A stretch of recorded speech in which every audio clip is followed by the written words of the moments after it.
Stilan, basta kay mauna ni Goy, after pila ka oras nga biyahe, nanagita diri sa Mactan Airport, Cebu.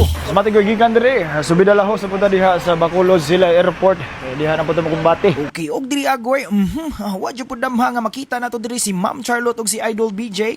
So gikan po sila ni Duyo Cornito Cargoy diri sa Lapu-Lapu City kay fiesta po nila diri. Og diha Goy sa atong paglupad, pagtugpa dayon nato diha, nanapuntay another banda diri nga nakita.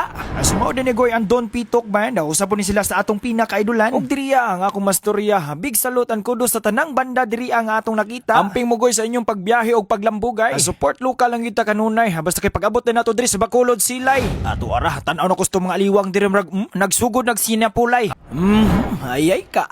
Unsa na po kanigi paniirang jiupito? Aklaruha. Amati ka klaro na Goy nga kanin pong free breakfast buffet diri sa atong gistayhan ng atong kumbatihon niya. Agwapo kini Goy kay saksak sinagol ginero natong putahe diha. Nasilay gulay, ato pa dito ay siya na basta kay lovely kay ni kay Anli. Kani Goy, kay Anli. Basta kay ay automatic ka kubkub kumbati na punta diha unya.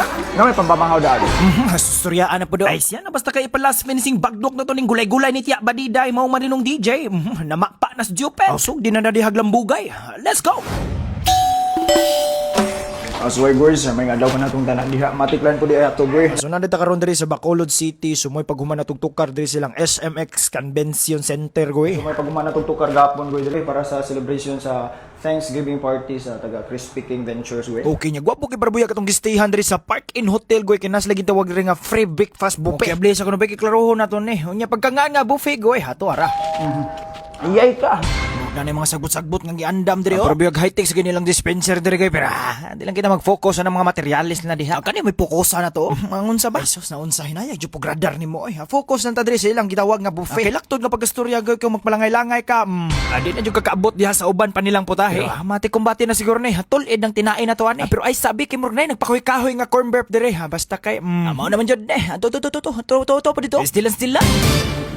Mudalikyat pag yung tugahok oh. Aklaruha. Mati ka klaro na Goy nga mo ni literal nga balance yun po ni atong mga putahi dire. Nastang lipayas pa kra. Ay stilan kisa ba di malipayan ni Goy nga sa usalang kakaunan nahugin ni siya all in one. Ang kompleto si Ricardo's yun po ni dire Goy daghan kag kapilian hato pag juices dito oh. Di apa yun.